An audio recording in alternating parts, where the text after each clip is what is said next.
Hoy tenemos el honor y el privilegio de presentar a un amigo de la casa, quien es el doctor Alejandro Hilar, quien nos va a ilustrar sobre los DNU de emergencia y la ley de alquileres, y luego posteriormente hablaré yo sobre la resolución de AFIP, de registración de contratos.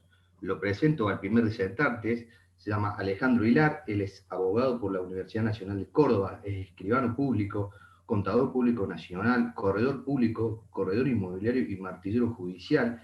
Él es ex asesor en el Senado de la provincia de Córdoba, premio Sociedad de Barons de Estados Unidos, ha escrito numerosos artículos de derecho inmobiliario, es un referente en Córdoba del derecho inmobiliario y actualmente ejerce el cargo de secretario de la Sala de Desarrollo Inmobiliario, Conjuntos Inmobiliarios y Propiedad Horizontal del Colegio de Abogados de Córdoba. Doc, te doy la palabra. Bueno, muchísimas gracias, Ricardo. No sé si me oyen bien ahí. Perfecto, se escucha. ¿Me oyen bien? Bueno, le quería agradecer a Ricardo la presentación. Les quiero pasar un pequeño chivo. Por invitación de la editorial Bullati de Buenos Aires, me convocaron para hacer 4 libros sobre derecho inmobiliario. 2 de ellos salen la semana que viene y uno de ellos trata completamente la nueva ley de alquileres y estos decretos que vamos a hablar ahora. Les quiero comentar que he sido convocado por 3 o 4 inmobiliarias importantes de acá de Córdoba y 2 constructoras para dar clase o dar auditorías y consultorías in company en un tema que es poco conocido por los colegas abogados, que es el contenido jurídico de los DNU, que vamos a analizar básicamente el 320 y el 66, que es el último, y al final vamos a hacer un pequeño análisis de la inconstitucionalidad de estos decretos, tema que es fundamental para los colegas abogados, porque he visto muchos colegas que lamentablemente por desconocimiento de estos decretos han perdido juicios cuando de haber tenido las herramientas legales eran juicios que se podrían haber ganado. Bueno, sin más, porque es un poco largo el tema, me voy a abocar entonces, vamos a empezar analizando el decreto 320/20, después vamos a analizar el 66/2021, finalmente vamos a analizar el planteo de inconstitucionalidad de los decretos. Bueno, lo voy a leer un poco porque es muy largo y si no, se me escapan algunos detalles. Debemos aclarar que la primera parte va a salir publicada en el libro que sale la semana que viene. Debo aclarar que las normas del decreto 320/20 o el 766/20 son de dudosa constitucionalidad, pues la competencia es del Congreso Nacional, quien debe dictar los códigos de fondo y no se aplica a los alquileres anteriores a su vigencia, o frente al supuesto de locador vulnerable o enfermo que necesita los alquileres para poder vivir. Eso mediante una interpretación sistémica y conforme a la Constitución, pues están en juego los derechos a la salud, vida e integridad del locador, que aunque el decreto 320 parece deferir otra solución, porque está referido a un solo artículo, ¿no es cierto?, el locador vulnerable, entendemos que todas sus normas son inaplicables, al igual que las normas del 766/20, por las normas constitucionales involucradas que tienen más jerarquía y por la aplicación del principio pro homine. Artículo 10 del decreto 320/20. El gobierno prorrogó el congelamiento de los precios de alquileres y la suspensión de los desalojos por falta de pago, así como la imposibilidad de modificar el valor de las cuotas de los créditos hipotecarios en el marco de la pandemia COVID-19. Eso quedó establecido por los decretos 766/20, 767/20 y el último, el 66/2021. En cuanto al 766, ya sabemos que había prorrogado hasta el 31 de enero del 2021 la suspensión de los desalojos, el plazo de vigencia de los contratos y el congelamiento de los precios y las obligaciones de los fiadores. La norma prorrogó hasta febrero del 2021 el inicio de pago de las deudas por diferencia de precio en los mismos términos y condiciones y hasta el 31 de enero del 2021 para las deudas por falta de pago. Luego el decreto 66/2021 lo extendió 3 meses más. Por otra parte, se extendió la mediación obligatoria por el plazo de 6 meses establecida con anterioridad. Bueno, nosotros entendemos que las normas de emergencia no pueden ser prorrogadas sine die, pues de lo contrario son inconstitucionales, como vamos a ver. La falta de obligatoriedad de la prórroga hasta el día, hoy sería 31 de marzo del 2021, ¿no es cierto?, por la prórroga de 766 y el 66. No es obligatoria la prórroga para la parte locataria, pero sí lo es para el locador. Esto quiere decir que aquellos contratos que vencían el 20 de marzo del 2020 quedaron prorrogados de pleno derecho hasta el 31 de marzo del 2021.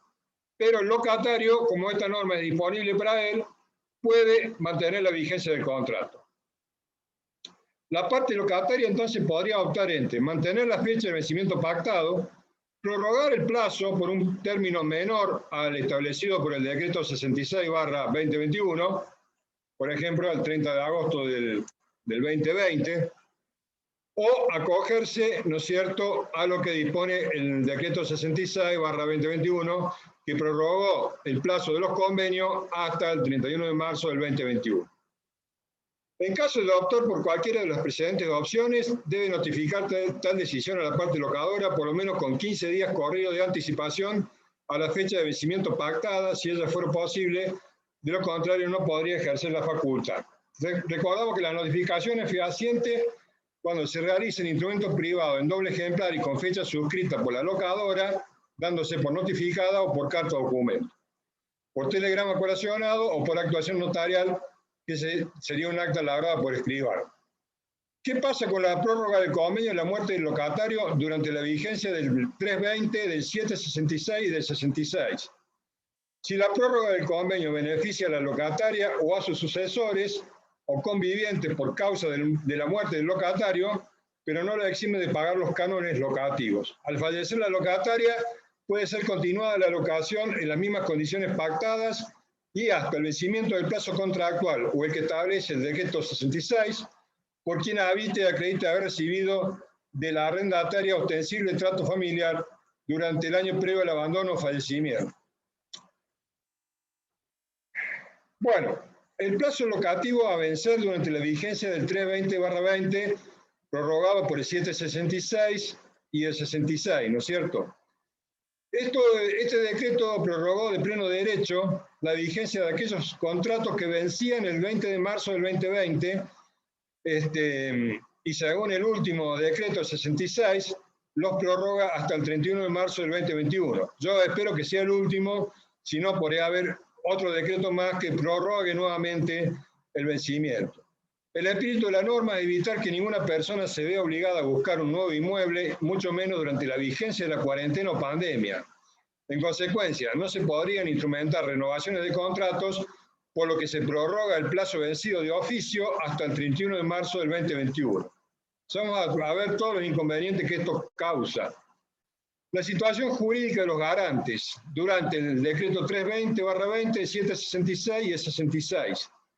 Se prorrogan de pleno derecho por el mismo plazo de vigencia, aunque el contrato finalice antes, todas las obligaciones de los fiadores, sean simples o sean principales pagadores. No sé si ha salido un poco la imagen. No sé qué ha pasado, si ha salido la imagen, no sé si ustedes me pueden ver. Se te ve perfecto, Doc. ¿Me ves? ¿Me puede ver? Bien. Bueno, entonces acá, aunque sean simples o principales pagadores o solidarios, siguen vigentes o agravadas hasta el 31 de marzo del 2021. ¿Qué pasa con el congelamiento de los precios escalonados y los juicios de cobro de alquileres durante el decreto 320/20? El artículo 4 del citado decreto responde a dos preguntas. El precio de los alquileres se congela actualmente hasta el 31 de marzo del 2021 por el decreto 66. A partir del último día se debe pagar todo el precio de alquiler. Estamos hablando de alquiler puro, no de prestaciones periódicas, ¿no es cierto?, que ya vamos a ver que tienen un estatus jurídico particular, que pueden estar integradas al precio. Hablo de impuestos, despensas y todo eso. Entonces, se debe pagar el alquiler puro y ajustando el precio congelado recién a partir de la vigencia de la finalización del decreto 66, es decir, 31 de marzo del 2021. Igualmente correrán los intereses pactados desde esa fecha, pues a mi juicio los intereses que establece el 320/20 son inconstitucionales porque vulneran el derecho de propiedad del locador al violar derechos adquiridos y por no tener injerencia del Estado en la fijación de intereses de un contrato privado. Por supuesto, siempre que no haya usura, ¿no es cierto? El único límite que puede poner el Estado es cuando hay usura. Sin embargo, acá vimos que el Estado se ha metido y ha fijado intereses por fuera de lo que pactaron las partes y eso es, a mi juicio, inconstitucional. El valor del precio de la locación, ¿no es cierto?, debe ser el acordado por las partes y vigente para el mes de marzo del 2020. Las diferencias se abonarán recién desde el 31 de marzo del 2021, según el decreto 66/21. Ya vamos a ver que este decreto deroga los decretos 320 y 766 respecto del máximo de cuotas a pagar, porque durante esos dos decretos se pagaba entre 3 a 6 cuotas y por el decreto 66 se paga entre 3 a 12. Ya vamos a ver cómo se determinan las cuotas, cómo tienen que hacer los abogados para resolver este tema. ¿Cómo se pagan los precios escalonados de alquiler puro congelados por el 320/20 y los sucesivos decretos 766 y 66? Bueno, es como estábamos explicando recién. Recién se podrá pagar la diferencia entre 3 a 12 cuotas, según el decreto 66/2021, que ha derogado tanto el 320 como el 766. Ya vamos a ver cuando hay divergencias entre locador y locatario, cómo se van a fijar esas cuotas, porque obviamente el locador va a querer pagar que se paguen en 3 cuotas y el locatario va a querer 12 cuotas. Entonces, como esto se tiene que determinar en forma consensuada por ambas partes, si no hay arreglo, se va a tener que pedir la intervención de un juez. ¿Qué pasó con los precios de las expensas, tasas, servicios y cualquier otra prestación periódica asumida por la locataria durante la vigencia de estos decretos? Estos precios no se congelan, es decir, que aunque integren el precio locativo, ¿no es cierto?, solo el canon locativo puro es el congelado. Por lo tanto, si hubiera aumento en estos precios, estos se deberían pagar como si el contrato continuara vigente sin la intervención de estos decretos. Por lo tanto, se pueden ejecutar también, a mi juicio, judicialmente, el impago de todas las prestaciones periódicas que no son el alquiler puro. ¿Cómo se calcula la diferencia entre el precio que debió pagar la locataria y lo que paga en virtud del 320, del 766 y del 66? Bueno, un poco lo hemos adelantado recién.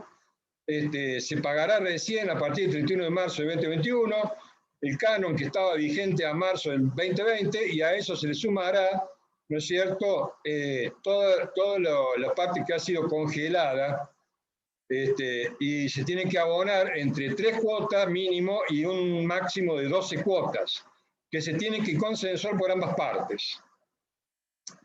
¿Qué pasaría si el contrato vence con anterioridad al 31 de marzo de 2021? Se utilizaría el mismo procedimiento para la locataria, quien deberá abonar la primera cuota de ajuste pura, ¿no es cierto?, hoy en abril del 2021 por el decreto 66/21.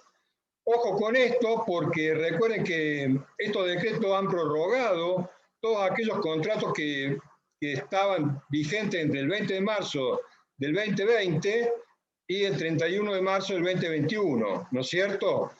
¿Qué pasa después de la finalización del decreto 66? Bueno, ahí se considera que el plazo está vencido y se puede ejercer la acción de desalojo en cualquier tiempo, porque ya no hay más contrato. ¿Me entienden? Esa prórroga legal que han hecho estos decretos, cuya constitucionalidad vamos a analizar, vencen entonces el 31 de marzo y a partir de ahí, en cualquier día, se le puede ocurrir al locador ejercer la acción de desalojo, ¿no es cierto?, por vencimiento de plazo. Las partes pueden convenir, sin embargo, una forma de pago de las diferencias distintas a la prevista por el decreto. En esto no es una norma de orden público, es disponible, con una condición, que no podrían ser más gravosas para la locataria que la establecida en el primer párrafo del artículo 6º, que sería de orden público. O sea, solo la primera parte del artículo 6º sería de orden público. Bueno, vamos a ver Lo que sí nos interesa a todos, que es el decreto 66/2021, que es el último.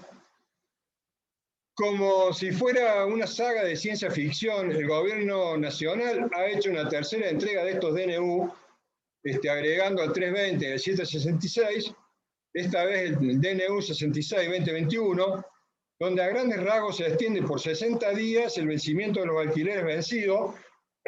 Siempre hablamos de alquileres puros, ¿no es cierto?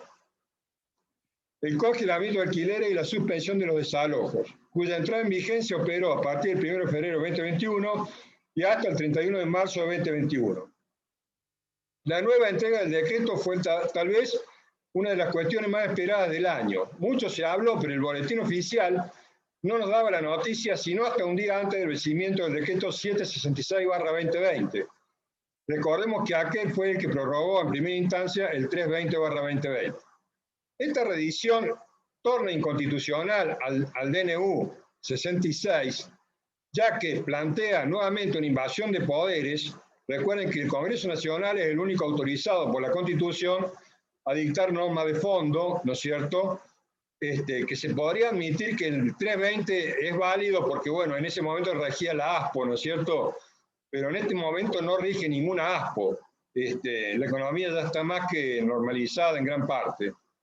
Además, esto ha generado un nuevo caos del que ya generó la ley 27.511, que me gustaría que Ricardo algún día nos permita dar una charla para explicar todos los graves problemas que ha traído esta ley, gravísimos problemas de una muy mala ley, aunque no fue del todo sorpresa, ya que mucho de esto se había comentado en los días previos. Para comenzar, diremos que el DNU 320/20 nació de tres necesidades. Una, era que la gente previamente debía visualizar ciertas pautas claras de cómo se iban a desarrollar los eventos en medio de un contexto completamente inédito y frágil, la pandemia del COVID. Dos, otra, que estamos ante un gobierno que no lograba cerrar acuerdos con bancos para obtener financiamiento barato por parte de esta entidad a sectores de la población, por eso le impuso a los locadores la obligación de financiar a los inquilinos. Tres, la posibilidad de pagar alquileres con monedas cripto. Bueno, a esto de propósito se pretendió que la falta de incremento de los precios de alquiler no trajese mayor inflación a una economía paralizada, en lugar de atacar la real causa de la inflación, o sea, la emisión monetaria.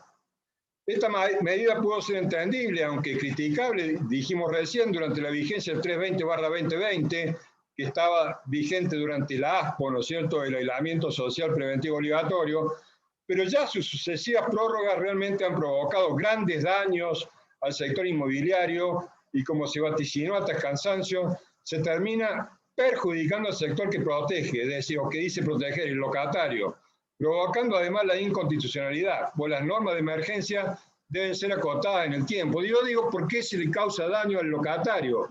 Porque en promedio los alquileres han aumentado un 30% y muchísimas propiedades que estaban en el mercado han sido sacadas del mercado por culpa de estas normas. En concreto, el nuevo DNU 66 dispone: los alquileres que se encuentran alcanzados son inmuebles destinados a vivienda única, urbana o rural, habitaciones destinadas a vivienda familiar o personal en pensiones, hoteles o alojamientos, inmuebles destinados a actividades culturales o comunitarias, inmuebles rurales destinados a pequeñas producciones, inmuebles alquilados por personas adheridas al monotributo, inmuebles alquilados por profesionales autónomos, entre ellos los abogados, inmuebles alquilados por micro, pequeñas y medianas empresas de la ley 24.467, inmuebles alquilados por cooperativas de trabajo o empresas recuperadas inscritas en el INAES. Ahora ustedes vean que en el alcance hay graves inconvenientes, y lo vamos a ver ahora. Seguimos diciendo que el universo de convenios dentro del DNU es tan grande que genera injusticias notorias, pero inexplicablemente excluye a algunos que entendemos que deberían poder acogerse, pues quedan exceptuados los alquileres comerciales o de corta duración. Para ello, veamos algunos casos. El DNU beneficia a aquellos alquileres de vivienda de 14.000 pesos por mes, como también los que pagan 180.000 pesos por mes o más. Es claro que el poder adquisitivo, capacidad contributiva y recursos económicos de cada inquilino en cada caso mencionado es distinto. A mí me pasó un caso particular. Yo le alquilé una casa que era de mi propiedad a un inquilino que trabajaba en Estados Unidos, ganaba en dólares y se acogió a estos decretos. O sea, ganaba más de $1 millón por mes y se acogió y no me pagó los alquileres durante 8 meses hasta que lo logré sacar. Pero fíjense la injusticia que provoca este tipo de DNU. No siempre el locatario es la parte más débil. Reparen ustedes una multinacional que alquila una casa para su gerente a un jubilado. ¿Quién sería el débil ahí? Obviamente el locador. El DNU excluye a los autónomos que ejercen el comercio y la industria en pequeños locales, el pequeño almacén de barrio, la pequeña industria de reparación de zapatos, por ejemplo.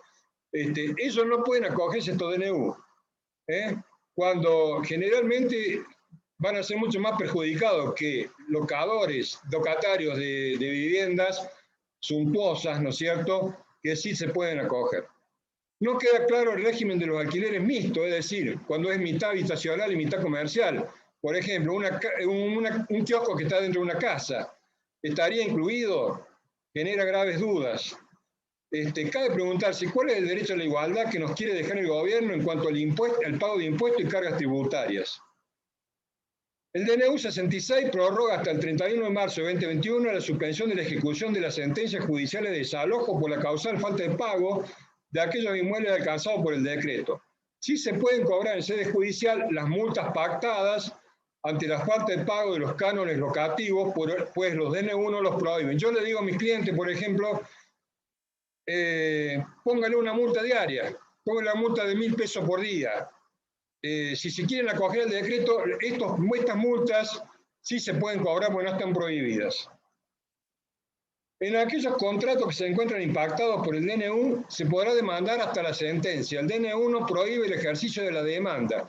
He visto conceptos muy equivocados de abogados que hablan que hay jueces que han dictaminado que solo se puede demandar como una demanda anticipada. No, no es nada de ninguna demanda anticipada, es una demanda ajustada a derecho. Lo que no se puede ejecutar, ya sea por falta de pago o vencimiento de plazo durante la vigencia de los decretos. ¿No es cierto? No se puede, es decir, se puede tramitar el juicio hasta la ejecución de sentencia y ahí se suspende de pleno derecho el plazo de la ejecución hasta el 31 del 3 del 2021. Sin embargo, mi juicio, el fiador debería abonar las costas, artículo 14 de la ley 94/59, aún antes de ese plazo, porque acá lo que está protegiendo es al locatario, no al fiador. Los fiadores no sujetos al DNU, salvo en las prórrogas de la fianza que los perjudican, ahí lo vamos a analizar más adelante. La suspensión del plazo abarca la prescripción y la perención de la instancia, esto es muy importante para los abogados. Se podrán iniciar acciones de desalojo, pero llegado el momento de hacer efectiva la sentencia en la etapa de ejecución, la misma quedará suspendida de pleno derecho hasta el vencimiento del decreto 66/2021. Luego del mismo se podrá materializar la ejecución, como dijimos, con excepción de las costas que no están incluidas en esta suspensión. Por el contrario, se pueden iniciar y ejecutar desalojos que no están vinculados a la causal de falta de pago ni vencimiento de plazo, o sea, por incumplimiento de contrato ajeno a esas causas, usurpación, mal uso del inmueble, etc. En esos casos, sí se puede ejercer la ejecución de sentencia, a diferencia de los otros casos. El decreto 66 prorroga de pleno derecho el plazo de vigencia de todos los contratos que hubieran tenido fecha de vencimiento entre el 20 de marzo de 2020 y los contratos cuyo vencimiento opere antes del 31 de marzo de 2021. Luego de ese plazo, el contrato se considera vencido y procede el desalojo en cualquier tiempo. Como ya dijimos, entonces, una vez que venza el 31 de marzo, si el contrato está vencido, en cualquier día puede el locador ejercer el juicio de desalojo. Se prorrogan de pleno derecho los contratos locativos que vencieron a partir del 20 de marzo del 2020 y aquellos que venzan antes del 31 de marzo del 2021, pero este plazo es obligatorio solo para el locador. El locatario lo puede renunciar. ¿Me entienden? El locatario bien se puede acoger a lo que está pactado en el convenio y muchos lo hacen porque a ellos les conviene. El decreto 66 prorroga hasta el 31 de marzo del 2021 el congelamiento de los precios progresivos de los alquileres. Siempre hablamos de los precios puros, ¿no es cierto?, de aquellos inmuebles que se encuentran comprendidos dentro de los alcances del DNU, no pudiendo materializarse los aumentos que contractualmente habían pactado las partes a partir de marzo del 2020 hasta el 31 de marzo del 2021. Luego de ese plazo se deben abonar entre 3 a 12 cuotas. Recordemos que la ley 27.511 ha derogado la ley 23.928 para estos contratos. Se extiende el congelamiento de los alquileres, manteniéndose exigible el precio vigente al mes de marzo de 2020. La diferencia de precio generada por los aumentos será abonada a partir del mes de abril de 2021, como hemos dicho, hasta el cansancio, con un mínimo de 3 y un máximo de 12 cuotas iguales y consecutivas que pueden ser cobradas por la vía ejecutiva. Estos plazos deben ser consensuados por ambas partes. Ninguna parte le puede imponer a la otra en cuántas cuotas se va a pagar. De lo contrario, hay que ir a un juez que dictaminará en cuántas cuotas se va a pagar. Según el principio del esfuerzo compartido, lo normal es que se fije entre 6 a 7 cuotas, que es el término medio. Los decretos 320 y 766 quedan derogados respecto del plazo máximo allí establecido, que era 6 meses. Es decir, ahora son entre 3 a 12 meses. ¿Está claro? Todo lo que ocurrió durante esos decretos ha sido derogado por el decreto 66.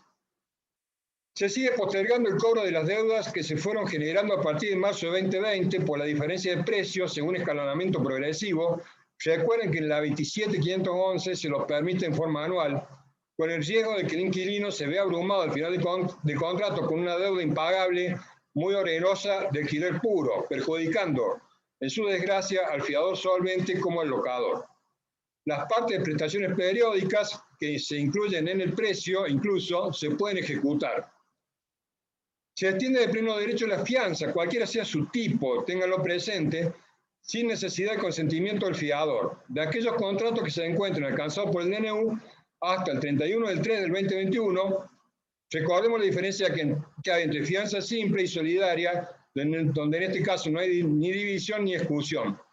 Esto es importante porque acá de pleno derecho lo hace el decreto, es decir, no requiere que el fiador preste consentimiento alguno. Pero fíjense lo gravoso que es esto, porque el contrato a lo mejor terminó el 30 de marzo de 2020 y el fiador tiene que garantizar un año más, ¿no es cierto? Un año más por culpa de este decreto. Acá, reitero, se aplica tanto a los fiadores simples como a los solidarios. Por lo tanto, estos fiadores se ven arrastrados en una extensión involuntaria de la fianza, que puede ser por un año, generándole un mayor riesgo al fiador y compromiso jurídico al que tuvo en miras al momento de garantizar el cumplimiento del contrato. Las deudas por falta de diferencia de precios se pueden abonar en un mínimo de 3 y un máximo de 12 cuotas mensuales iguales y consecutivas, con vencimiento en la primera de ellas al mes de abril del 2021. La mora, por supuesto, es automática. No se completa ningún tipo de actualización de intereses, pese a que la inflación este año va a superar el 45%, lo que provoca un grave perjuicio al locador.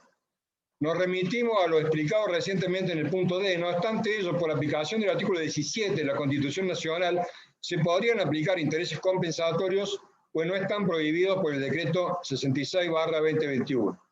Las deudas derivadas de la falta de pago de alquiler puro en pagos realizados fuera de los plazos contractuales, pactados o en pagos parciales, que se pudieran generarse hasta el 31 de marzo del año 2021, deben abonarse de la misma forma entre 3 cuotas y a 12 cuotas, con vencimiento al mes de abril del 2021.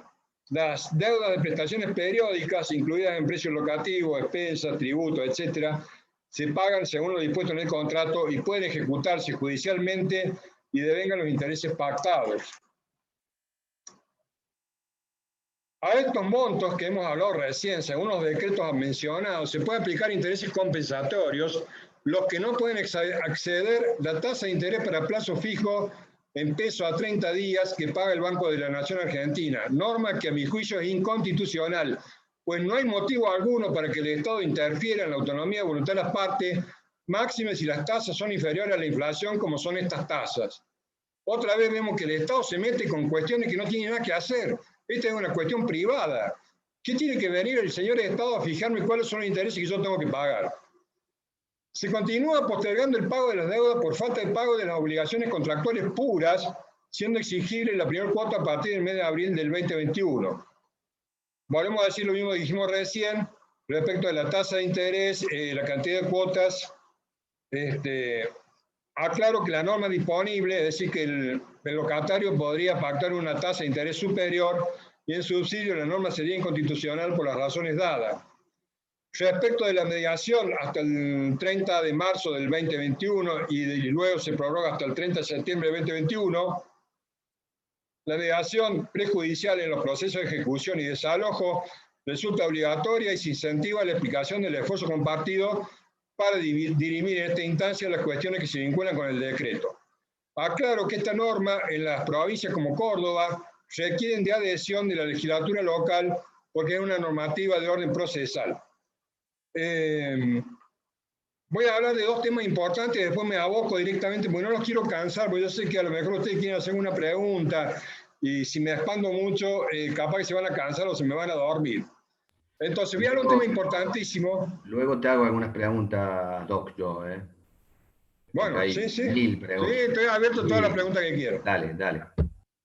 Hay un tema importantísimo que no contempla el 66/2021, que es la vulnerabilidad del locador. Lo mismo que el 766 tampoco hizo ninguna mención, ¿no es cierto?, mediante el trámite de invocación y demostración de vulnerabilidad del locador que contemplaba el artículo 10 del DNU 320/2020, como único mecanismo de defensa que tiene el locador frente al inquilino. Fíjense lo desbalanceado de esta normativa, que prácticamente lo deja desnudo al locador, ¿no es cierto?, que intentaba valerse del congelamiento de alquileres, es decir, un locador que cobraba los alquileres para poder vivir, de golpe le congelaban los alquileres cuando había una inflación del 45%. Fíjense el daño enorme que incluso hay locadores que han muerto a causa de esto. O sea que esto no es una cuestión así para tomar a la ligera.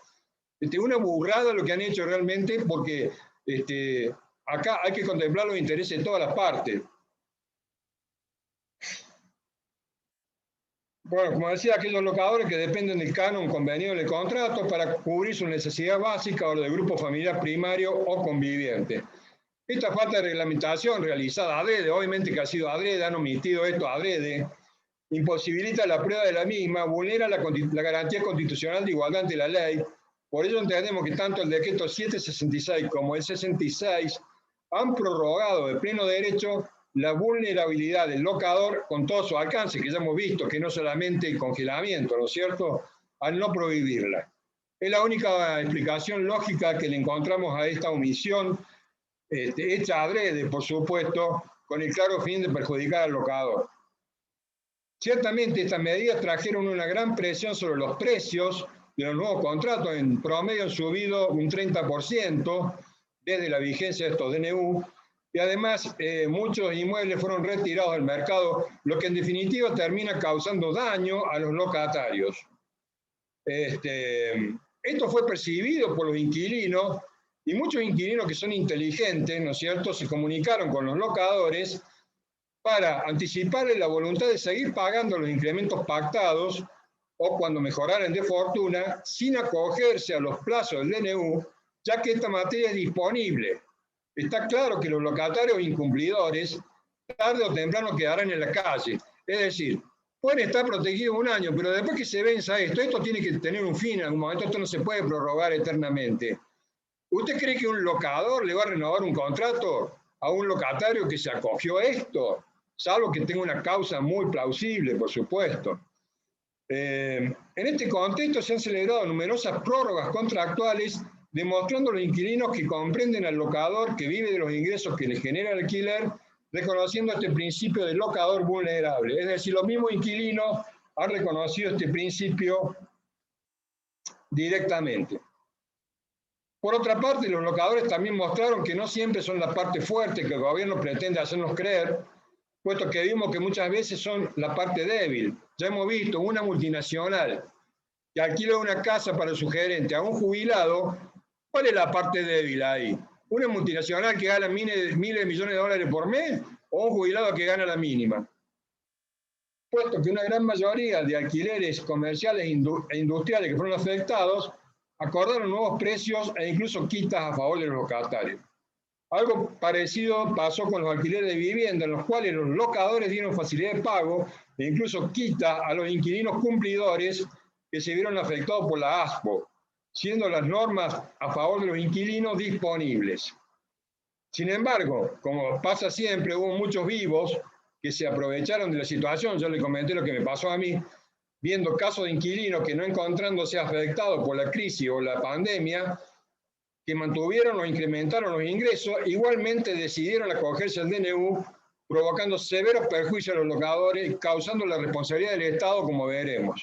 En estos casos es responsabilidad del Estado, le digo, porque no hay justificativo alguno para haber hecho lo que hizo. El Estado tenía que haber discriminado por capacidad contributiva. No es lo mismo una casa en un barrio pobre acá de Córdoba que en una casa en el barrio Las Delicias, que es el barrio más caro. Y aunque ustedes no lo crean, hubo gente en el barrio Las Delicias que pagan 70.000 pesos de despensa por mes que se acogió a esta normativa. Eso es vergonzoso, señores.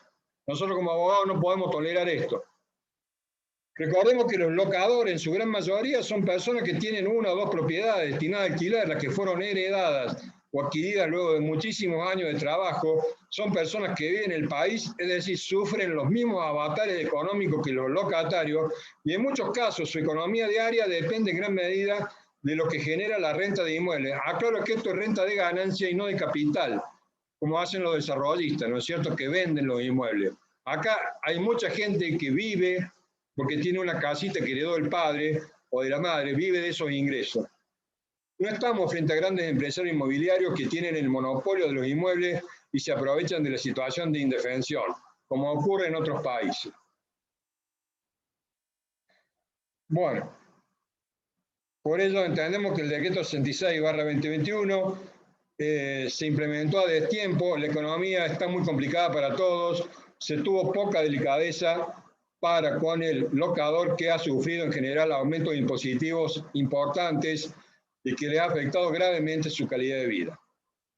Vamos a analizar finalmente, y después sí estoy abierto a todas las preguntas que quieran hacer, el tema de la inconstitucionalidad de estos decretos y la responsabilidad del Estado.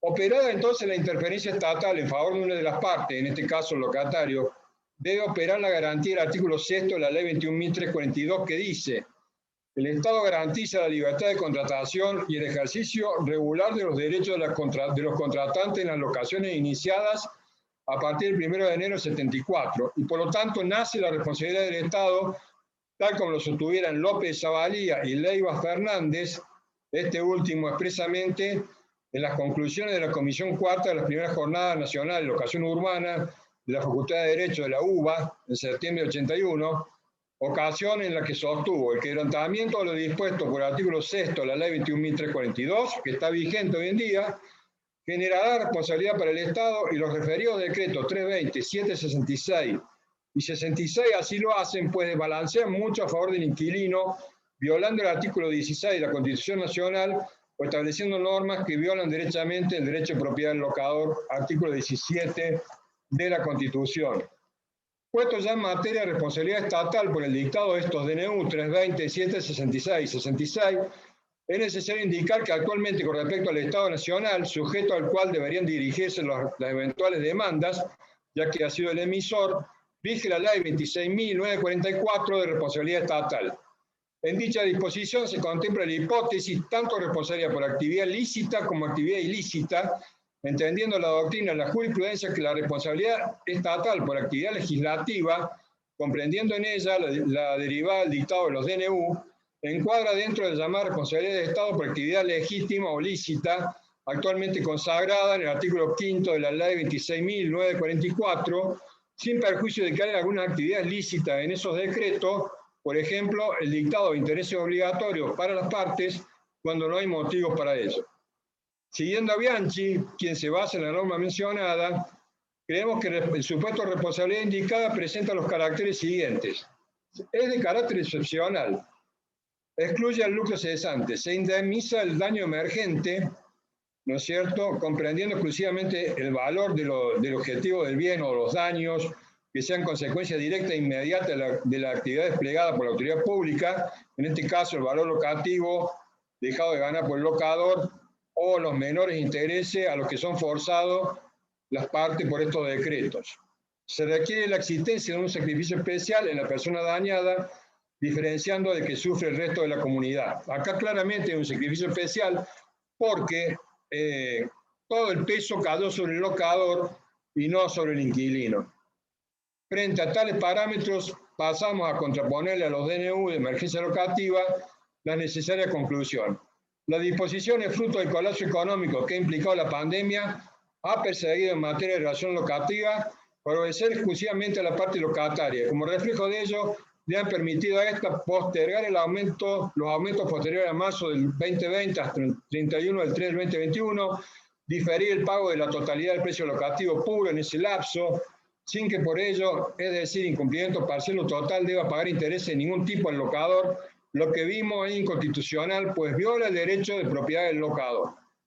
Es decir, no puede venir el señor de Estado a decirme, usted, señor inquilino, incumple, total no va a pagar ningún interés. No, un momento, acá está el derecho de propiedad, señor de Estado, respételo. Puede apreciarse aquí entonces un perjuicio, consecuencia de incumplimiento de la garantía citada del artículo 6 de la ley 21.342, vigente, y rogado al locador que debe ser resarcido en forma integral por el Estado. En concreto señalo que la privación de la percepción de intereses derivado del incumplimiento del inquilino implica un sacrificio especial que habilita el eventual reclamo indemnizatorio al Estado, que puede incluso llevar daño moral. Por otra parte, agrego que el despojo de los intereses correspondientes que hemos visto implica un daño directo derivado de la normativa de emergencia, un daño emergente que encuadra dentro de los conceptos resarcibles de acuerdo al artículo 5 de la ley 26.944, siendo legitimado pasivo el Estado Nacional, pues el poder de dictar normativa de emergencia no es absoluto. Artículo 27 de la Convención Americana de Derechos Humanos.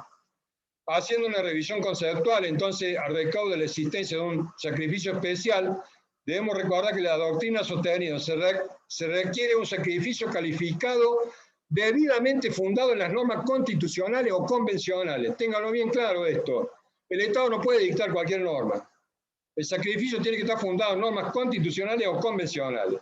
No alcanza que haya una simple lesión patrimonial. El damnificado debe mostrar que se halla en una situación especial, que su sacrificio lo coloca en una situación de desigualdad que permita activar la protección emanada del artículo 16 de la Constitución Nacional. Para que se cumpla esa condición, la Corte ha exigido que el sacrificio haya hecho en beneficio de toda la comunidad. Esto es, que haya respondido a finalidades de interés general o colectivo, lo que no se da en este caso, pues solo beneficia a los inquilinos. Definido el requisito mencionado, entiendo que la situación de los locadores alcanzados por el DNU que hemos mencionado encuadran dentro del sacrificio especial, toda vez que se ha afectado particularmente el contrato de locación, al margen de las normas constitucionales o convencionales citadas, y al interior de esta vinculación exclusivamente a la parte locadora. Hay que destacar que para que los inquilinos accedan a las prerrogativas concedidas por los decretos aludidos, no deben acreditar extremo alguno, es decir, se les aplica de pleno derecho. Bastando la mera comprobación de la posición contractual, por lo tanto, en general, estas son causas de pleno derecho. Bueno, discúlpeme si lo he aburrido, si lo he adormecido. Mi tarea es generar conciencia y conocimiento, y que no le pase como a muchos colegas, que yo los he visto perder juicio con Costa, porque no saben dominar estos decretos, estos DNU. Bueno, quedo abierto a las preguntas que ustedes me quieran hacer, por supuesto. Buenísimo, Doc. Bueno, antes que nada, felicitaciones por la disertación. Aquí hay varias preguntas. Voy a proceder a hacerte algunas de ellas. ¿Me escuchas bien ahí, Doc? Sí, sí. Perfecto. ¿Me escuchan a mí? Sí, excelente, excelente. Pregunta Juan José Esper, ¿estas normas son para alquiler de vivienda o incluyen también los alquileres comerciales? No, claramente hemos visto ahí que son para alquileres con destino habitacional. Las viviendas comerciales o las viviendas que están en el 1199, ¿no es cierto?, quedan totalmente excluidas. Sí hay que aclarar que en el 66, por ejemplo, se han incluido a los profesionales, porque se discute mucho si un estudio de abogado, por ejemplo, tiene un fin habitacional o es comercial. Bueno, en general lo comercial está excluido de esta normativa. Queda la duda cuando es mixto, ¿no es cierto? Un kiosco que está en una casa. ¿Ah? Excelente, excelente. Yo a eso le agrego, Doc, que el decreto 320 2020, en el artículo 9 pone los casos en que está incluido. Para aquellos que no lo tengan el decreto 320, pongan DNU 320/2020 por Google, artículo 9, ahí están las excepciones. Hay una gran discusión en la cuestión comercial. Yo creo que depende del comercio. Yo creo que si es un McDonald's, no sé, no puede acogerse este DNU porque evidentemente ellos tienen otro movimiento comercial, pero como dice el doctor, acá es todo discutible. Pero el Sigamos. inciso el uno dice al destinado a vivienda urbano-rural, a vivienda, habitabilidad. Exactamente. Doc, sigo con las preguntas aquí. Una pregunta, los alquileres congelados, si se abonan al precio del congelamiento, luego el locador, ¿puede exigir una actualización? A ver, durante la vigencia de la ley anterior a la 27.511, era una costumbre que los alquileres se pactaban por precio escalonado progresivo cada 6 meses. Es decir, yo me he cansado de redactar contratos que los actualizaba cada 6 meses. ¿No es cierto? Actualmente con la 27.511 esto cambia porque exige solamente una actualización anual por un determinado índice y está en discusión, que eso lo podemos hablar para una próxima conferencia, si se puede aumentar convencionalmente en forma progresiva. No regresiva porque la norma dice claramente que las bonificaciones están prohibidas, pero no dice nada del escalonamiento progresivo. ¿Cómo sería la pregunta? No entiendo bien, Ricardo. A ver, repetila. Ahí te la reformulo. Suponte vos que está congelado desde marzo del 2020 hasta la fecha del alquiler. Yo después, ese congelamiento, ¿lo puedo actualizar o reclamar al inquilino? Es que lo que se congela es lo que está pactado. ¿Me entendés? Claro, pero ¿puedo exigirle una actualización? No, si no está pactado, no. Salvo que tenga una cláusula que autorice, ¿no es cierto? Que muchos contratos de alquiler se ponen, que se autoriza una actualización cuando hay un desfasaje muy grande con el valor locativo real. Pero tiene que estar pactada expresamente. Si no, tiene que acogerse a lo que dice el contrato. Hay otro tema discutible que está muy dividida la doctrina. ¿Qué pasa con los contratos que se hicieron antes de la 27.511 que contemplaban actualización monetaria? Se podrían exigir a partir de la aprobación de la 27.511. Bueno, hay algunos que dicen que no y otros que dicen que sí, pero bueno, está todo muy discutido porque como hay poca jurisprudencia, es muy difícil todavía, ¿no es cierto? Justo una de las preguntas que hicieron, doctor, es si hay alguna jurisprudencia en relación a la propiedad privada y de inconstitucionalidad de estos DNU. No, yo por lo menos no he visto, pero sé que los abogados lo están planteando. Sé que yo creo que van a triunfar en los casos que hemos citado, por ejemplo, el tema de los intereses, porque yo pregunto, ¿qué motivo tiene el Estado para meterse en los intereses que pactaron las partes, salvo que fueran usurarios? Ahí sí tiene un motivo para intervenir el Estado, pero si no son usurarios, ¿por qué me tiene que venir el Estado a enchufarme a mí el interés que él quiere? Es decir, no hay lógica, hay un exceso de poder, un abuso de poder. Yo creo que en esos casos va a triunfar claramente lo mismo que cuando no les permite cobrar intereses. Es decir, no le permite el incumplimiento, pero gratis, ¿no es cierto? Mientras tanto, el locador tiene que seguir viviendo, tiene que pedir crédito porque no tiene ingresos, ¿no es cierto? Tiene que sufrir una inflación del 45% y le meten unos intereses absurdos. Todas estas cosas yo creo que tienen que triunfar. Hay que ponerle un coto al Estado, así. El Estado no es absoluto y todopoderoso. Perfecto, totalmente de acuerdo. Doctor, hay otra pregunta. El DNU 320 no alcanza los contratos con fines turísticos o temporarios. No, Pero en el no, caso, no alcanza. pero en el caso de que sea un contrato de locación de vivienda, donde el locatario está facultado para su alquilar con fines de vivienda, queda ¿Con fines comprendido de? dentro, con fines de vivienda, queda comprendido dentro del DNU. Sí. Todo lo que sea con fines de vivienda única, urbana o rural, queda comprendido, aunque lo subalquile, siempre que siga en ese canal, ¿no es cierto? Porque si lo alquila y resulta que vienen y le instalan un comercio, ahí queda fuera. Claro. Bárbaro. Otra pregunta. El propio DNU 320/20 ¿tiene un interés para luego actualizar los alquileres que quedaron congelados en marzo del 2020? Pero eso lo hemos hablado recién, lo acabamos de decir. No, pero tampoco prohíbe la utilización de intereses compensatorios. Yo creo que ahí rige el artículo 17 de la Constitución, porque es lógico que si a mí me congelan, ¿no es cierto?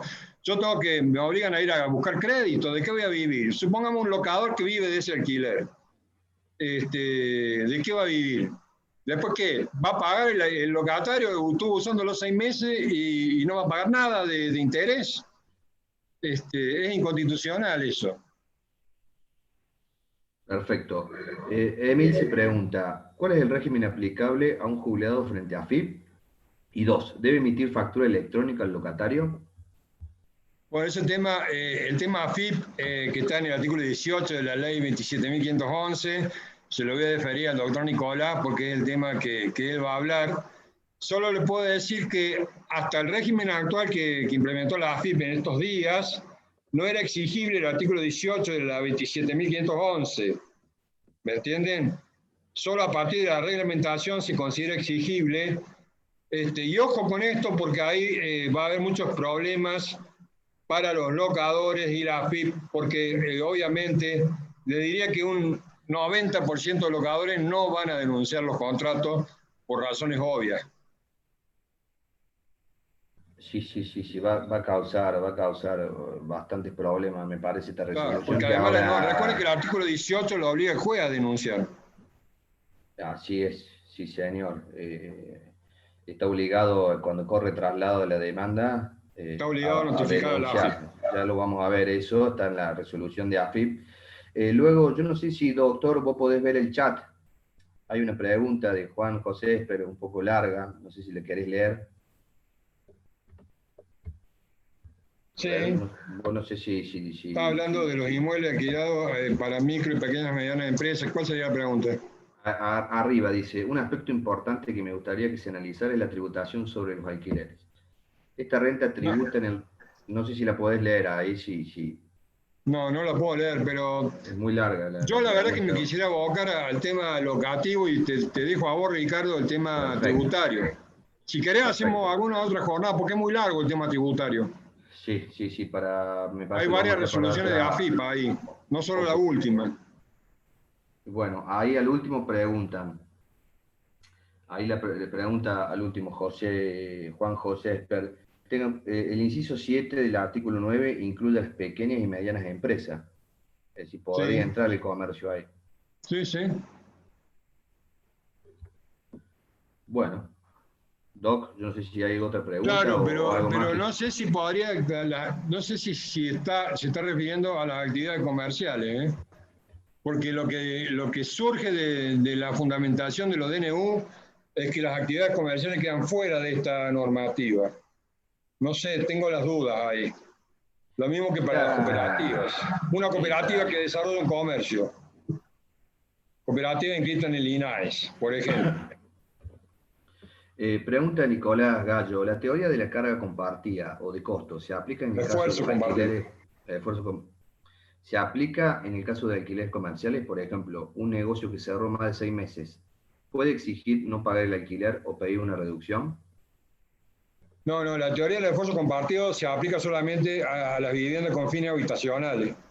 No se aplica a las viviendas comerciales, donde rige la más plena autonomía de la voluntad. Tanto es así que incluso en un comercio yo puedo pactar que se aplique el índice del INDEC y no el índice ese que trae la ley 27.511, que es mitad RITE y mitad INDEC. ¿No es cierto? Yo puedo pactar cualquier índice de actualización.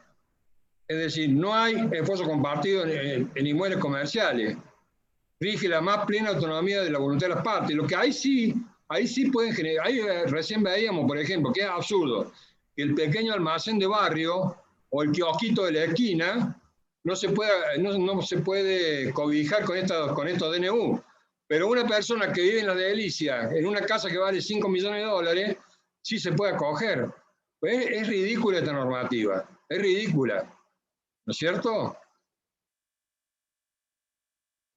Sí, esta es una normativa que en algunos puntos yo coincido, doctor, perdóname que hago esta intervención, esta pequeña intervención, si me permitís. Creo que es una normativa que en algunos puntos es ridícula, sí, ese es el nombre. Yo iba a decir complicada, pero sí, es realmente ridícula porque ha dejado una cantidad de grises ha generado una cantidad de conflicto entre el locador y locatario increíble. Yo creo que, y contestándole a Nicolás Gallo, o por lo menos mi opinión, es que en la práctica inmobiliaria, sobre todo las inmobiliarias en ejercicio sería, y sobre todo en la administración, ¿no? Se ha usado muchísimo el esfuerzo compartido, porque algunos inquilinos te han aplicado la fuerza mayor. Te han dicho, mire, yo no puedo abrir por un ASPO, pero si este ASPO se está diluyendo, como estabas diciendo vos, Alejandro, bueno, en principio usted lo puede pagar al alquiler ahora. Entonces No, pero eso, esto ha generado tira y afloje entre el locador y locatario que en lo personal, esto hablo a voto propio, por supuesto, esto queda abierto a debate siempre, sobre todo para los abogados que discutimos todo, es que, acá hay que usar más allá de la normativa existente y el contrato vigente, también hay que usar el sentido común, que a veces es el menos común de los sentidos, pero yo en lo personal aplico mucho esfuerzo compartido. ¿Por qué? Porque entiendo que es una situación que supera ambas partes. Nadie la buscó. En lo personal lo digo ah, yo, y pero ahí ya. tendríamos que, Ricardo, tenemos que ingresar al estudio de la ley 27.511, que trae normas especiales para eso.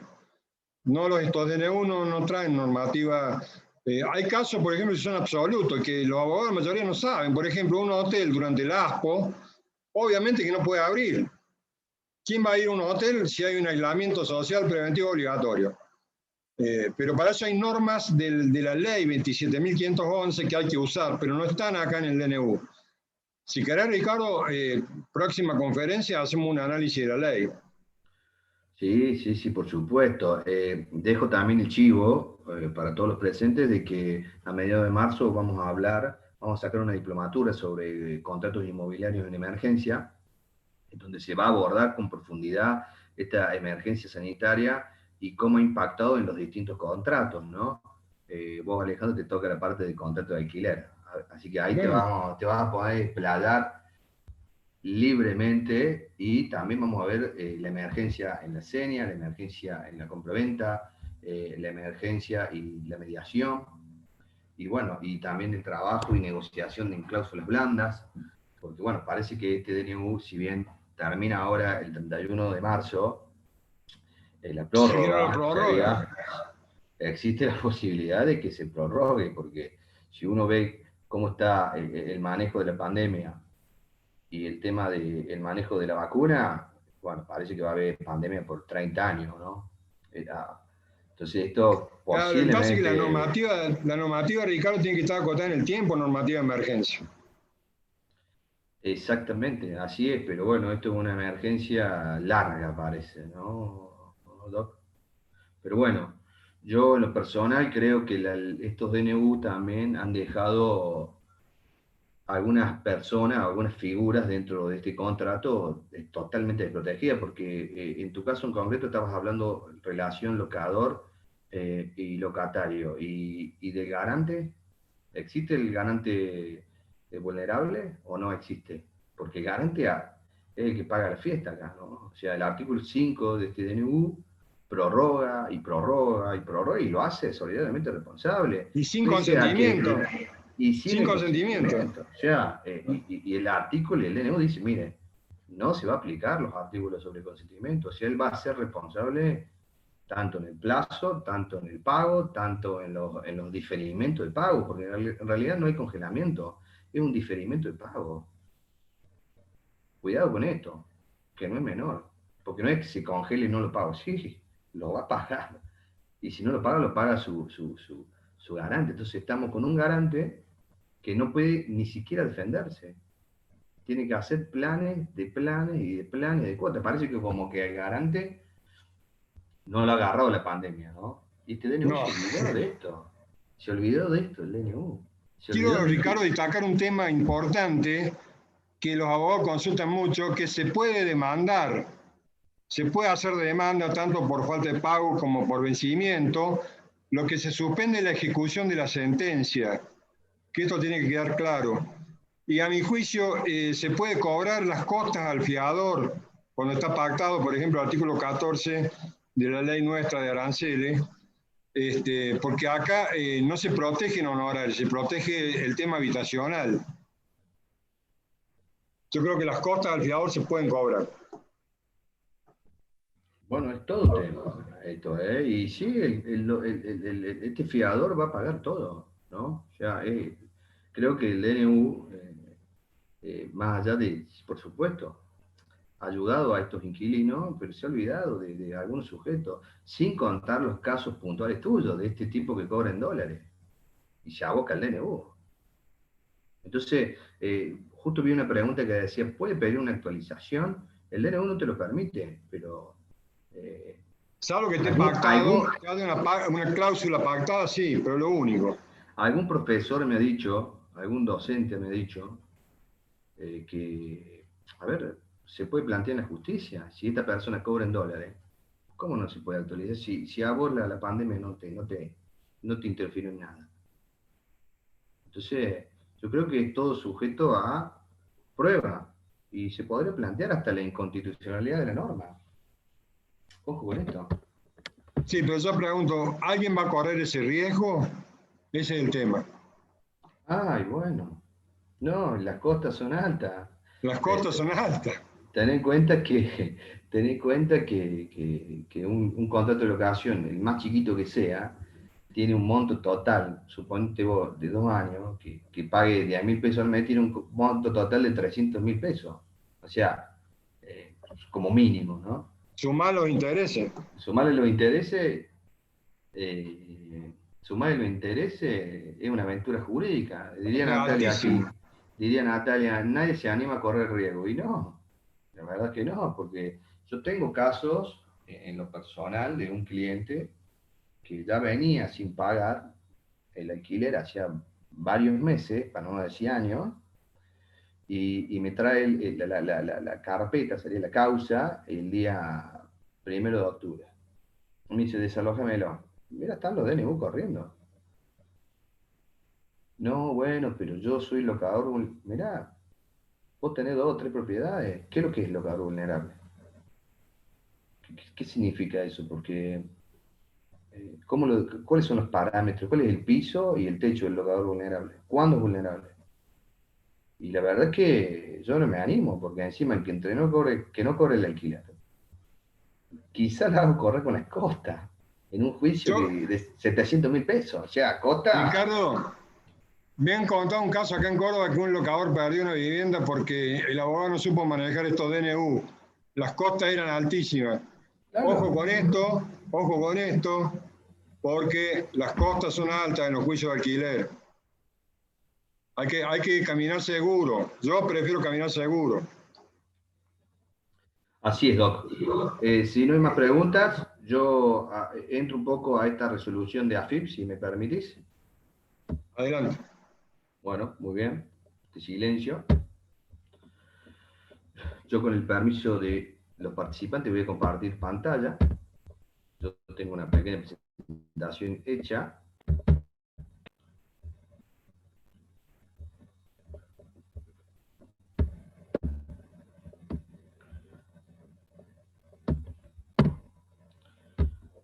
No sé si ahí se alcanza a ver la presentación.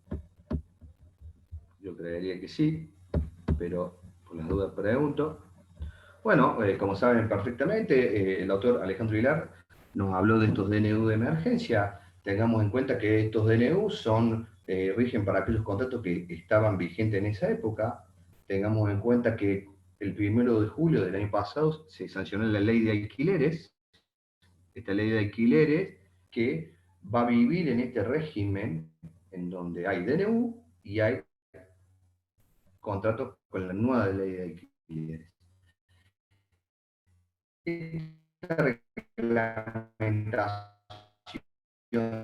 Esta reglamentación a las registraciones para que y viene a reglamentar el artículo 16 de la ley, el cual obliga al locador a inscribir los contratos en AFIP. Pensábamos que no iba a salir nunca esta reglamentación, pero bueno, esto salió hace algunos días.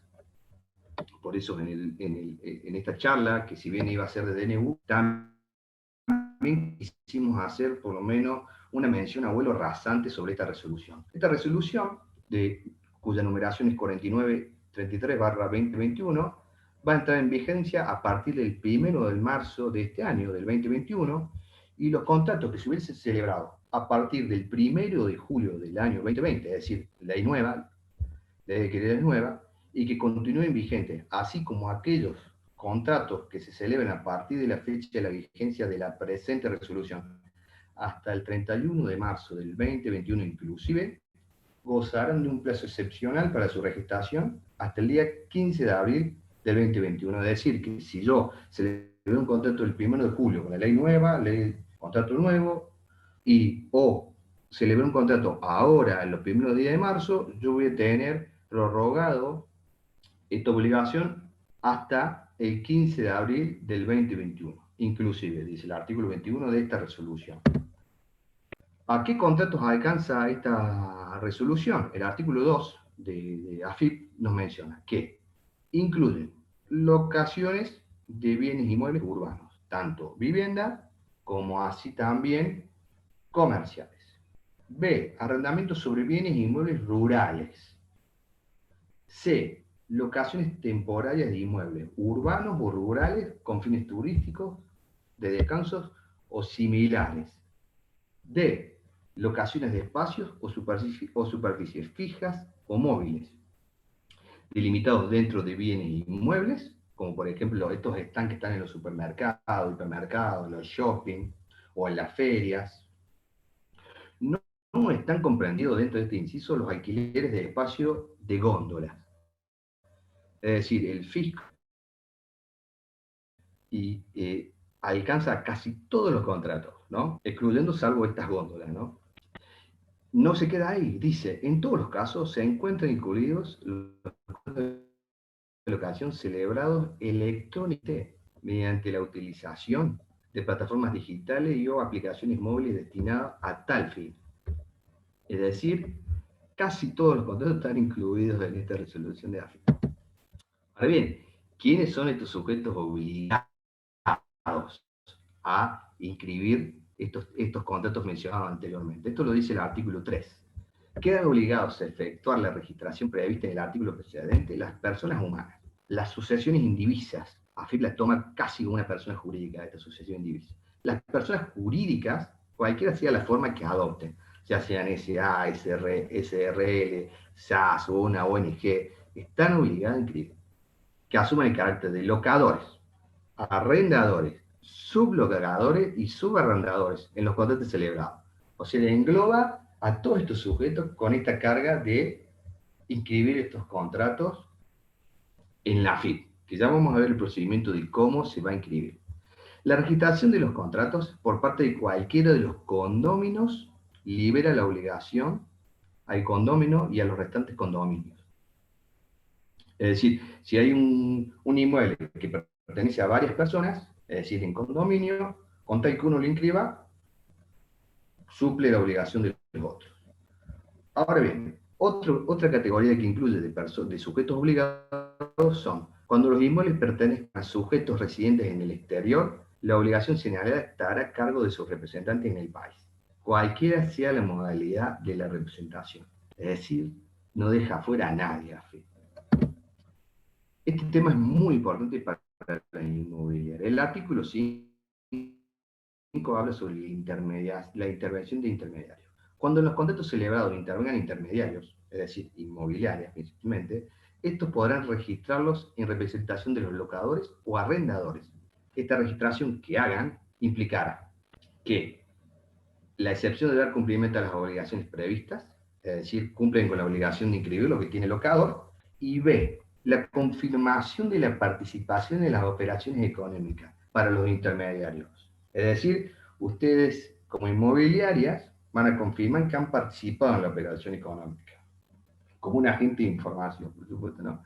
En ningún caso, dice el fisco, dice la resolución, ante los incumplimientos de la registración de los contratos, resultará oponible a esta Administración Federal las cláusulas contractuales, condiciones y términos del mandato y representación otorgados al intermediario, como eximente de la responsabilidad que le cabe a los sujetos locadores o arrendadores. Es decir, si en el contrato dice que la inmobiliaria no está obligada o no está autorizada, está obligada, no vale nada esa cláusula, es decir, la AFIP dice no, esa cláusula es inoponible ante el fisco, usted está obligado a denunciarlo también. Que es toda una situación esto, ¿no? Esto va a traer cola, como dice el doctor Alejandro Irán. El artículo 7. ¿Cómo se informan los contratos? Todos los contratos deberán ser informados en forma digital ingresando con clave fiscal en afip.gov.ar al servicio de registro de locaciones de inmuebles, REL y contribuyente. Es decir, ustedes ingresan a AFIP, en la página web, con su clave fiscal, y ahí va a salir un icono en donde va a salir esta casilla en donde ustedes, este sujeto obligado, deberá proporcionar los datos vinculados a su rol de locador, a la identificación del inmueble y del resto de los intervinientes. Además, deberá juntar en un archivo en PDF o JPG el contrato celebrado. Es decir, se van a cargar los datos de todos los sujetos, como así también del inmueble, y se va a subir en formato PDF o JPG el contrato. Así el fisco puede chequear esta información. ¿Cuándo debe informarse de una operación? Aquí el artículo, bien claro, el artículo 9, implica, dice que el plazo para informar estas operaciones, tanto para cuando se suscribe el contrato de locación o arrendamiento, o para cuando se modifique uno ya existente, será dentro de los 15 días corridos posteriores al acto. Acuérdense, ¿no?, que si el contrato fue firmado el 1 de julio hasta el 31 de marzo del 2021, tendrán hasta el 15 de abril. Pero supongan que firman el 1 de abril o el 1 de mayo, van a tener 15 días para informarlo. Ahora bien, este también no es un tema menor, porque las comunicaciones judiciales, que lo va a regular el artículo 13 de la resolución, dice que en el caso de un pleito, el juez va a informar a AFIP sobre esto. Es decir, va a informar a AFIP que se está ejecutando un contrato y bueno, y ahí va a saltar si está invicto o no, ¿no? El sistema para las comunicaciones judiciales se encontrará disponible a partir del 15 de abril del 2021. Dice la norma, los contratos de estado denunciado. Es decir, el juez va a tener la obligación de denunciarlo a esto. Sigamos, después contestamos las preguntas que veo que son varias. Este artículo me parece bastante interesante para analizar, porque contempla la operación, los contratos que están celebrados en moneda extranjera. Y dice que, en líneas generales, y ustedes lo están viendo aquí conmigo, que las operaciones concertadas en moneda extranjera deberán informarse en moneda de curso legal considerando el tipo de cambio vendedor del Banco Nación Argentina, vigente al cierre del día hábil inmediato anterior al de la celebración del contrato. Esto me parece interesante porque esto va a permitir que se hagan contratos, que por supuesto están permitidos, en dólares, sobre todo en los comerciales, y que se va a tomar con el valor oficial. Que si comparamos lo oficial con la brecha en negro, es gigante. Entonces me parece interesante esta norma. Quizás muchos de los contratos se planteen de esta manera. Y por último, ante los incumplimientos de esta normativa, se establecen sanciones para quienes incumplan y no presenten la información requerida dentro del régimen de registración de contratos de locación de inmuebles, para cuyo caso se va a aplicar la ley de procedimiento fiscal y la ley penal tributaria. Entonces eso va a depender de los montos, va a depender del plazo, esto puede incurrir en una omisión de cumplimiento, esto va a traer muchos problemas a la hora, dejo de compartir presentación. Yo este PowerPoint, si quieren, se los paso, no hay ningún problema, así lo podemos analizar y ver. Pero bueno, pasó lo que nos temíamos que AFIP venga a regular esto. Porque aparte de las cargas que ya tiene en materia provincial, recuerden que los contratos también pagan timbrado en las provincias, en caso Córdoba, dependiendo del monto en vivienda, puede estar eximido o no, también va a tener la carga el locador, este, este inmobiliario que intervenga, a denunciarlo ante la AFIP. Y esos montos, y bueno, en cuyo caso dependerá si se paga IVA o no, si paga ganancia o no. Veo ahí algunas preguntas. Ale, si querés hacer algún comentario, está abierto tu Zoom. Yo veo que hay bastantes preguntas. Voy a tratar de contestar algunas. A ver.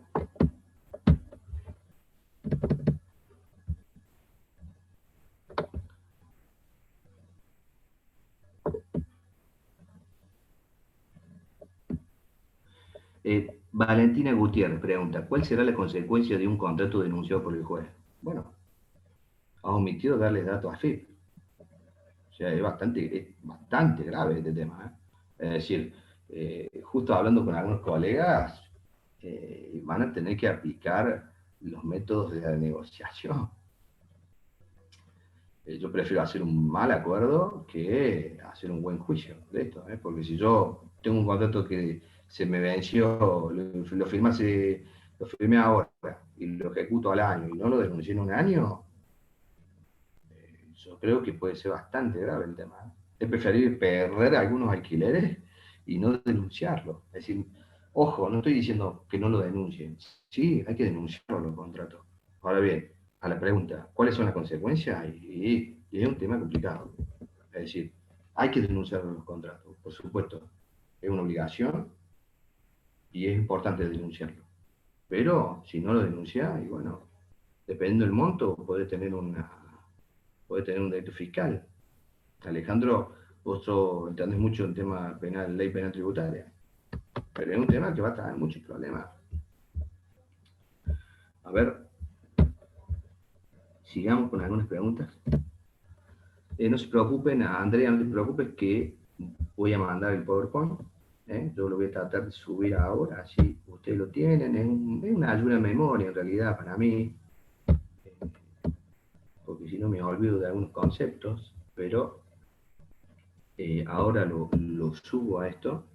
Usted dígame si llegó. Estoy subiéndolo. Ahora va a figurar en el chat del grupo esto. A ver.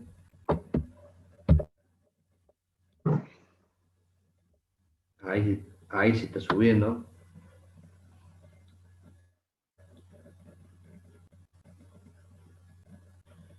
A ver. Sigo leyendo preguntas. Karina pregunta, Doc, en caso de no haber registrado el contrato y haber dado juicio, el juez denuncia el contrato. Al no estar registrado, igual la tiene que dar trámite del proceso. Sí. Por supuesto. El tema va a ser una carga fiscal, va a ser un problema fiscal con el fisco. O sea, si usted tiene un contrato que no denunció y percibió 2 millones de pesos y no declaró, y son 2 millones de pesos no declarados. Es una evasión simple. Bueno, y creo que en 2 millones está grabada ya la evasión. Es una evasión. Es más de 1,5 millones, Ricardo. Claro, va a ser un problema esto. Pero bueno, esto es así. Emil se pregunta, ¿un jubilado docente que celebra un contrato de locación puede afectar sus haberes por el hecho de la locación? Mira, en el caso de los jubilados, va a tener que inscribirse al régimen de monotributo para poder dar factura. Es decir, en el caso concreto, le digo de clientes míos que están jubilados y se han tenido que inscribir al monotributo para facturar. El inquilino te pide la factura para desgravar ganancias y demás, y tenés que dar factura. El recibo de Word o el recibo de la librería no te vale. Es decir, tiene que ser legal. Hoy factura electrónica, mediante AFIP, es todo comprobante en línea. Se informa todo. Sigamos.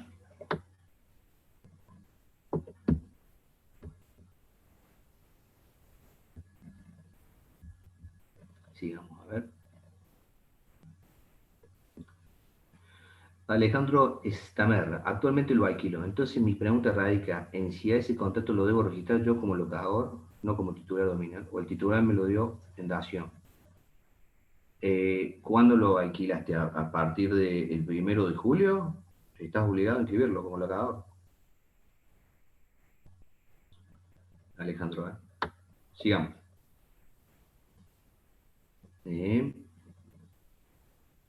No sé si yo mandé el PDF ahí al chat, dígame si les llegó, ¿no? Así lo tienen, es una ayuda de memoria, es la resolución básicamente, que les aconsejo que la bajen, la lean, se amarguen un poco, se agarren la cabeza, pero les va a ser bien, les va a ser bien leerla toda. Es un pequeño resumen. Andrea Ceballos, un mal acuerdo totalmente, radica hoy por hoy ser lo más cauto en lo posible en la elección perfil de inquilino y buenas garantías. Coincido 100%. Hoy va a ser creo que va a ser el mejor asesoramiento ese, ¿eh? Sin duda, Ricardo, coincido. disculpas que te interrumpa. Sí, Tengo sí. unas preguntas desde nuestro canal de YouTube, que bueno, todas las personas que no podían ingresar a la sala porque estaba llena ingresaron por el canal de YouTube, y tengo dos preguntas. Una es Pregúntenos. de Alejandro Estamerra, dice: buenas tardes, mi consulta radica en lo siguiente: me fue dado un inmueble en dación de pago por honorarios, el cual todavía no se me transfirió.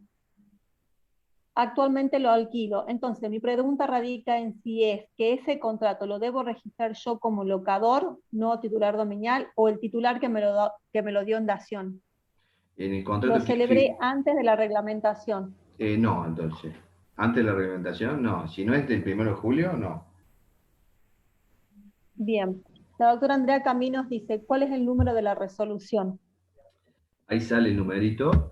Yo lo vuelvo a leer por la duda. Es 4933/2021. Perfecto. Esas son las preguntas que tenía en YouTube. Gracias. Ahí pregunta, ¿las inmobiliarias están obligadas a registrar el contrato de su locador? Y si no se le hiciera, ¿se puede denunciar? ¿Los intermediarios están obligados? Claro. El artículo 5, si no mal recuerdo, lo dice clarito. Está obligado a informarlo y ninguna cláusula que lo exima de esa obligación se puede oponer al fisco. Es más, AFIP está yendo a inmobiliarias. El Colegio de Corredores, el Colegio de Corredores ha presentado amparo porque ha caído AFIP a las inmobiliarias a rehacer los contratos. O sea, AFIP es dueño y señor de casi todo. Han caído a inmobiliarias a ganar. A ver los contratos, señor. ¿Y qué pasó? Hay inmobiliarias que manejan 500 administraciones, 1000 administraciones. ¿Sí?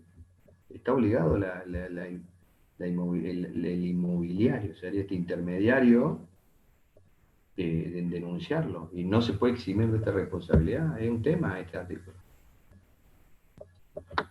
Sigamos, no sé si Euge, vos me querés ayudar a leer porque yo estoy velocidad tortuga, ¿no? ¿Cuáles serán los mecanismos de control de la ley, además de la posible denuncia del locatario y de la obligación del juez a informarlo en caso de ejecutar contrato? Y no sé, hay millones de contratos, no sé cómo van a hacer para implementarlo. No sé cuál será el mecanismo, salvo que el inquilino te denuncie. O el juez, en la hipótesis de un conflicto, por supuesto, ¿no? Pero bueno, hay que declarar y hay que pagar nuestros impuestos, como buen ciudadano. Hay muchas personas pidiendo el PDF. Yo lo voy a volver a subir, les explico. El PDF se sube al chat y ustedes simplemente tienen que poner descargar y les va a descargar y lo van a poder guardar en su computadora o celular, ¿sí? Les digo para todos los que me están enviando el mail. Así que ahora mismo lo vuelvo a subir, porque a algunos no les apareció.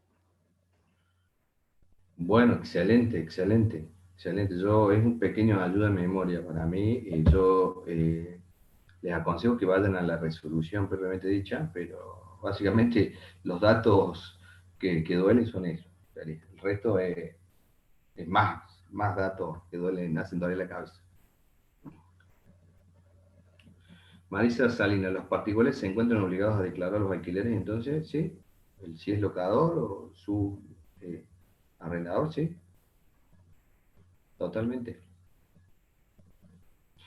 La inmobiliaria es un agente de información.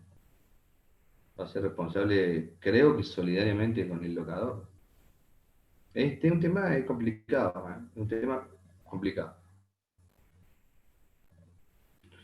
Sonia Durán, aquí en Córdoba se puede ejercer la profesión de abogado y tener una inmobiliaria. El abogado no puede hacer intermediación inmobiliaria.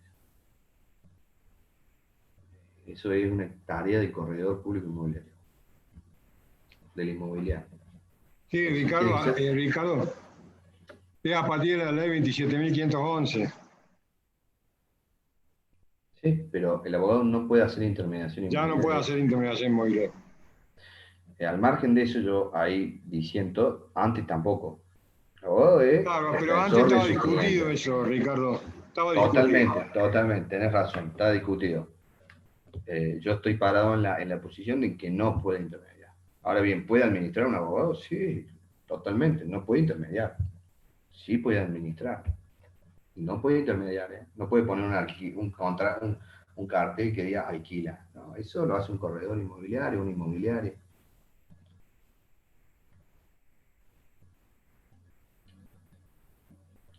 No sé si hay otra pregunta, Eugenia o Alejandro, ¿querés hacer alguna acotación? No, simplemente Desde quería YouTube, decir que, la doctora Graciela, disculpen, tengo una pregunta de YouTube. Sí, sí, claro. Graciela Destal, desde YouTube nos dicen, perdón, pero los intermediarios están obligados a informar a las partes, no a subirlo a la FIP. Entonces, no es No, una no, no, pregunta, no, no. me parece que es una... Está obligado a denunciarlo el intermediario. Por lo que dice la resolución, digo yo, ¿no? Y hay que no lo quiera hacer, es otro chiste, pero está obligado. La Como doctora les Andrea digo, Caminos sí, dice, sí. sí, perdón, Eugenio. No, está bien, yo porque te iba pasando las preguntas. La doctora Andrea Caminos dice, ¿hay alguna posibilidad que al pagar el impuesto al sello pueda saltar la información de AFIP? No, porque el impuesto al sello es una carga, es un impuesto provincial al sello. En realidad eso le da como fecha cierta y se paga el timbrado. AFIP es nacional, es otra escala, tiene que denunciar los montos. Al margen del sello, que es lo que yo decía. Usted es sello, listo, usted ahí cumplió con rentas de la provincia de Córdoba. Ahora denúncielo en el fisco. Aparte ellos se cruzan la información, o sea, cuando hagas timbrado, esa información se va a cruzar.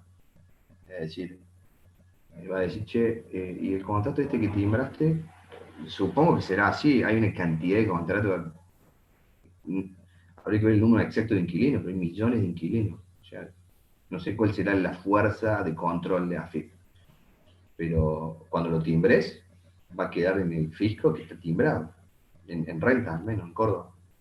Seguramente en el resto de las provincias, que hay varias de otras provincias, habrá eso, pero a veces es una órbita provincial, pero se van a correr vista de eso.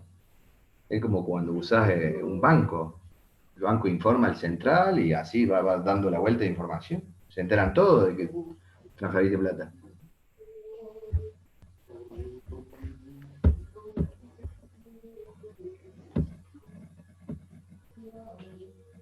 Eugenia.